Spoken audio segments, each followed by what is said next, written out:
There was a story. There's always a story that goes like, once there was a kid who on TV watched a performer, magician probably, perform a gig. He took a jar, set it on flames, covered it with lid, and when he removed it, there were cookies. This kid got so much interested that he thought, this is interesting, I'm going to try it.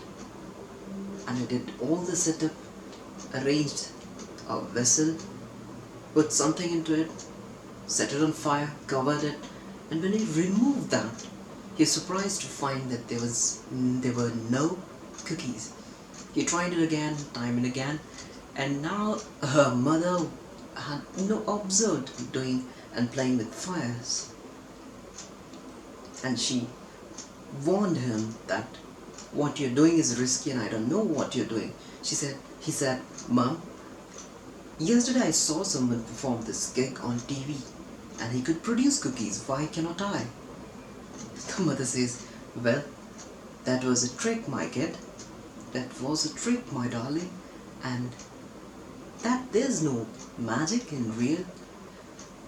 Those words were not enough to disconsolate this kid, and he kept trying time and again and grew up to play with fire.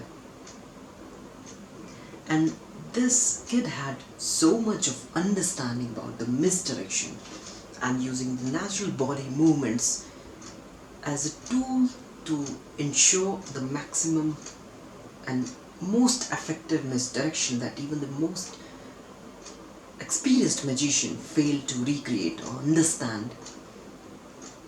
This magician was awarded one of the best performer in FISM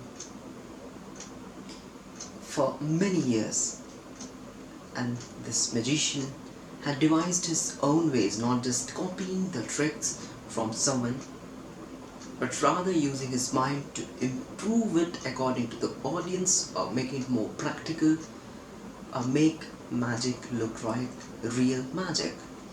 This person was, I have mentioned him many times before in my previous videos also, and he's become one of my favorite magician, known as Tommy Wonder. He was from Netherlands, Amsterdam, and he turned out to be one of the most genius magician of his era, and he said he might have been the greatest magician we ever had. He told, when you learn some trick, do not fail to put your efforts, because magic cannot be taught. No matter how many books you read, if you're not making your efforts and you have got ambiguity about your understanding, you'll be there where you were even years before.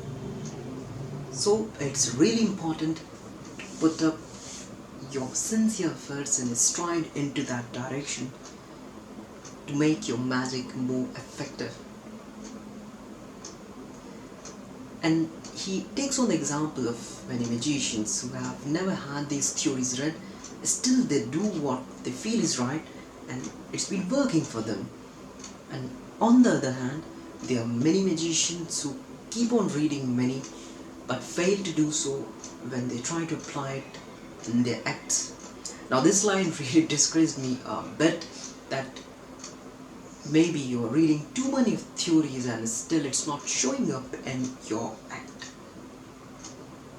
But I think giving up is not the solution.